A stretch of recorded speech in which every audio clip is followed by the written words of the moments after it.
गैर आईनी, गैर कानूनी करार दिया गया। इलेक्शन कमीशन का 8 अक्टूबर का हुक्म कलअदम करार दिया है। इलेक्शन कमीशन का 22 मार्च का फैसला गैर आईनी करार दिया है। सुप्रीम कोर्ट ऑफ पाकिस्तान की जानिब से यह बड़ा फैसला सामने आया, यानी जो 30 अप्रैल की डेट है पंजाब इंतखाबात की, इस हवाले से पूछेंगे अपने नुमाइंदगान से, क्या उसको बरकरार रखा गया है। 22 मार्च का इलेक्शन कमीशन का इलेक्शंस मुलतवी करने का फैसला कलअदम करार दिया है। 8 अक्टूबर को जो इलेक्शन कमीशन ने फैसला किया था कि इंतखाबात होंगे, उसको भी कलअदम करार दिया है। सुप्रीम कोर्ट ऑफ पाकिस्तान की जानिब से बड़ा फैसला। इलेक्शन कमीशन को इस फैसले का कोई कानूनी इख्तियार नहीं था, यह बड़ा फैसला सामने आया है। इलेक्शन कमीशन को इस फैसले का कोई कानूनी इख्तियार नहीं था। सुप्रीम कोर्ट ने मामूली तब्दीली के साथ इंतखाबी शेड्यूल को बहाल कर दिया है, यानी इलेक्शन कमीशन ऑफ पाकिस्तान का जो शेड्यूल का फैसला है, मामूली सी तब्दीली के बाद सुप्रीम कोर्ट ऑफ पाकिस्तान ने उसको बहाल कर दिया है। 22 मार्च का फैसला गैर आईनी करार दिया। इलेक्शन कमीशन को इस फैसले का कोई इख्तियार नहीं था, इंतखाबी शेड्यूल को बहाल कर दिया गया है।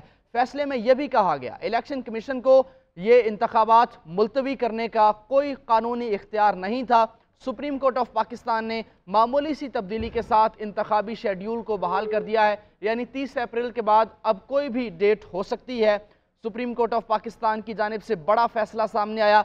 इलेक्शन कमीशन ऑफ पाकिस्तान की जानिब से 22 मार्च को यह फैसला सामने आया था कि 30 अप्रैल को इंतखाबात नहीं हो सकते, तो 8 अक्टूबर की डेट दी गई थी, जिसको सुप्रीम कोर्ट ऑफ पाकिस्तान ने कलअदम करार दिया है। और यह बड़ा फैसला बड़ी अदालत की जानिब से सामने आया। मामूली सी तब्दीली इंतखाबी शेड्यूल में की जा सकती है, जिसकी इजाज़त सुप्रीम कोर्ट ऑफ पाकिस्तान ने दी है, और बिलाखिर ये इजाज़त सुप्रीम कोर्ट ऑफ पाकिस्तान ही दे सकती है। इसी असना में अकबर बाजवा ने हमें ज्वाइन किया है।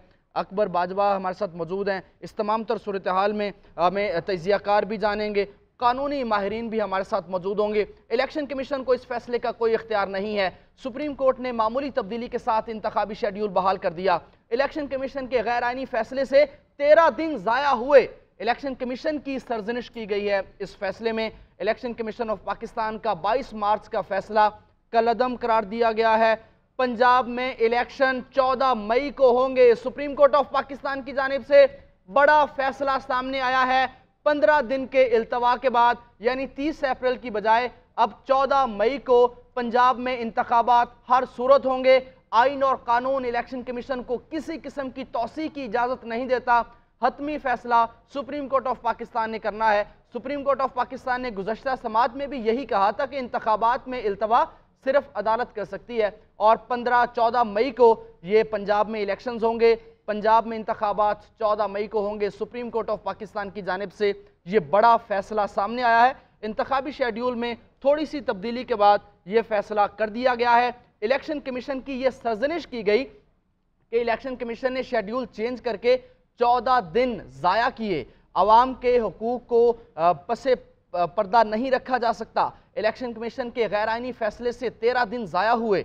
14 मई को हर सूरत इंतखाबात होंगे। पंजाब की और केपी के हवाले से जो फैसला सुप्रीम कोर्ट ऑफ पाकिस्तान में गुज़श्ता रोज़ महफूज किया गया था, उसको सुना दिया गया है। 14 मई को पंजाब में इंतखाबात होंगे। इलेक्शन कमीशन ऑफ पाकिस्तान को ये हिदायत जारी कर दी गई हैं। साथ ही इलेक्शन कमीशन ऑफ पाकिस्तान के फैसले को कलअदम करार दिया गया है। सुप्रीम कोर्ट ने इंतखाबात का शेड्यूल बहाल कर दिया है। 22 मार्च का इलेक्शन कमीशन ऑफ पाकिस्तान का फैसला, उसको कलअदम करार दिया। जो 8 अक्टूबर की date election commission of Pakistan ने दी थी, जिस पर सुप्रीम कोर्ट ऑफ पाकिस्तान ने कहा कि इलेक्शन आगे करना सिर्फ अदालत ही इलेक्शंस की डेट्स को आगे कर सकती है। 8 अक्टूबर को इलेक्शन कराने का फैसला कलअदम करार। 30 अप्रैल की बजाय अब 14 मई को इंतखाबात होंगे। मियाँ शाहिद, ब्यूरो चीफ इस्लामाबाद, हमारे साथ मौजूद हैं। मियाँ शाहिद, बताइएगा फैसले में मजीद क्या कहा गया, इलेक्शन कमीशन को क्या डायरेक्शंस दी गई सुप्रीम कोर्ट ऑफ पाकिस्तान की जानिब से? जारी की जाएगी। पंजाब और केपीके में शफाफ और आज़ाद इंतखाबात कराए जाएं, ये फैसले में कहा गया है। इलेक्शन कमीशन को यह हदायत की गई है कि पंजाब और केपीके में साफ और शफाफ इलेक्शन जो है वो कराए जाएं। पंजाब और केपीके में साफ और शफाफ इलेक्शन कराने का हुक्म दे दिया गया है, और ये कहा गया है कि 14 मई को हर सूरत पंजाब में इलेक्शन कराया जाए, और उसमें कागजात नामजदगी 10 अप्रैल तक जो है वो जमा करवाए जाएंगे।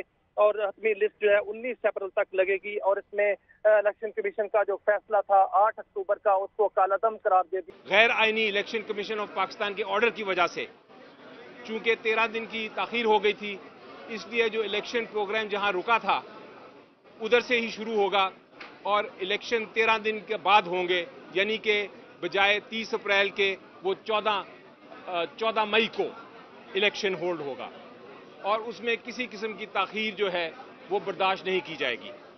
इससे क्लियर, इससे कॉन्स्टिट्यूशनली क्लियर फैसला नहीं हो सकता मेरी नज़र में।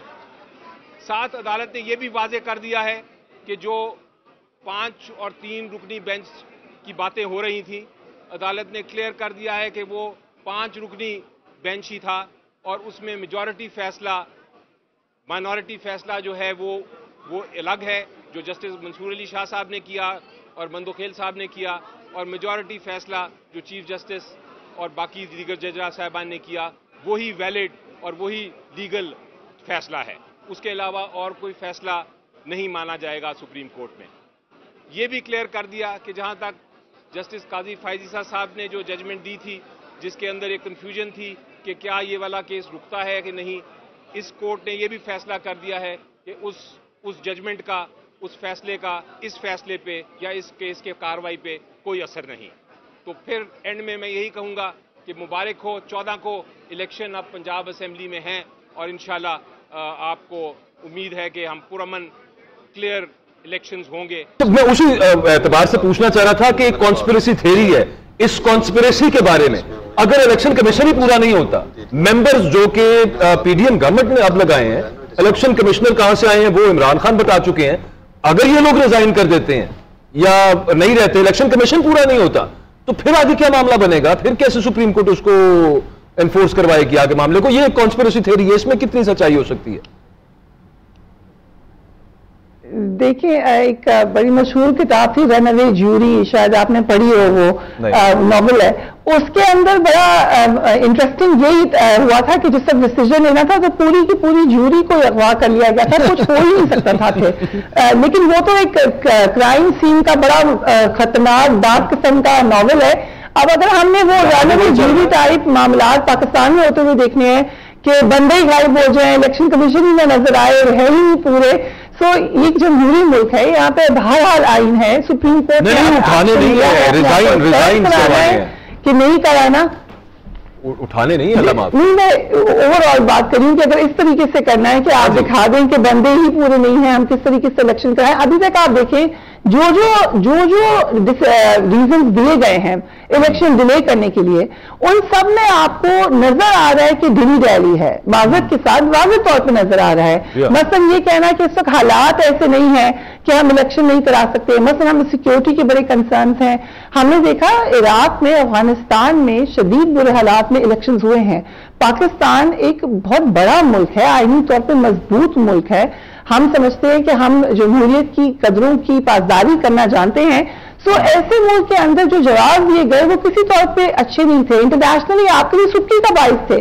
आपका दुश्मन तो पहली बार ये कहता है कि पाकिस्तान सेफ नहीं है, वो तो पहले ये बात करने की कोशिश करता है, तो कैसे आपके इदारे आकर ये तासुर दे सकते हैं, जिसमें इलेक्शन कमीशन का मैं खासतौर पर जिक्र कर रही हूं कि वो ये कहें कि मामलात साजगार नहीं है कि इलेक्शन कराए जा सकें। सो यहाँ पे जो डिली डैली का मैंने लफ्ज इस्तेमाल किया वो आपको डिली डैलिंग नजर आई। अब अगर टेक्निकली हम ये देखते हैं कि इलेक्शन कमीशन के मेंबर्स पूरे नहीं हैं, तो यकीनन इसमें फिर क्या कानूनी तरीकेकार होगा।